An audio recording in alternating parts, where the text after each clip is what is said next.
மேஷ ராசிக்காரர்கள் என்ன செய்தால் பிரபஞ்சம் உதவும் தெரியுமா? இந்த ராசியில் பிறந்தவர்கள் எதையும் யோசித்து நிற்பவர்கள் அல்ல, செயலில் இறங்கி உலகத்தையே அசைக்க நினைப்பவர்கள். ஆனால் பல நேரங்களில் நான் எல்லாம் முயற்சியும் செய்கிறேன். ஆனாலும் வாழ்க்கை ஏன் உதவ மறுக்கிறது என்ற கேள்வி மேஷ ராசிக்காரர்களின் மனதில் எழும். உண்மை என்னவென்றால், பிரபஞ்சம் மேஷ ராசிக்காரர்களை புறக்கணிப்பதில்லை, மாறாக அவர்களிடம் ஒரு குறிப்பிட்ட மனநிலை வந்தால்தான் முழு ஆதரவை தரும். மேஷ ராசிக்காரர்கள் முதலில் புரிந்து கொள்ள வேண்டியது, அவசரம் உங்கள் பலம்தான், ஆனால் அதே அவசரம் உங்கள் தடையும் கூட. ஒரு விஷயத்தை தொடங்கும் முன் ஒரு நிமிடம் நின்று யோசித்து செய்யும் பழக்கம் வந்தால், பிரபஞ்சம் உங்கள் பாதையை தெளிவாக்க திறக்க ஆரம்பிக்கும். அடுத்ததாக, நான் தனியாகவே எல்லாம் செய்து விடுவேன் என்ற அகம்பாவத்தை சற்று தளர்த்த வேண்டும். சரியான நேரத்தில் சரியான நபரிடம் உதவி கேட்பது பலவீனம் அல்ல, அது பிரபஞ்சத்துடன் இணையும் புத்திசாலித்தனம்.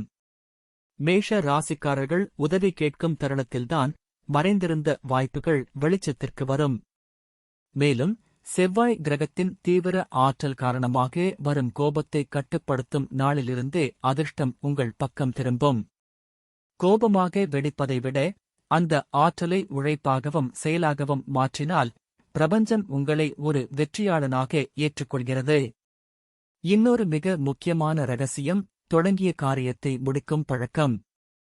சிறியது ஆனாலும் முடித்துக் காட்டும் மேஷ ராசிக்காரர்களை பிரபஞ்சம் மிகவும் விரும்புகிறது.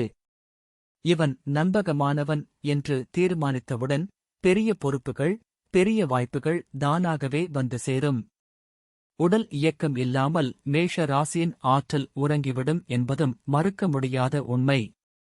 தினமும் நடப்பது, உடற்பயிற்சி, யோகா அல்லது எந்த ஒரு சுறுசுறுப்பு செயலாக இருந்தாலும் அதை வாழ்க்கையின் ஒரு பகுதியாக்கினால் பிரபஞ்ச சக்தி வேகமாக உங்களுடன் செயல்படும். இறுதியாக, என்னை பின்பற்றுங்கள் என்று சொல்லாமல், நான் முன் சென்று வழிகாட்டுகிறேன் என்ற மனநிலை வந்தால் பிரபஞ்சம் உங்களை தனியாக விட்டுவிடாது.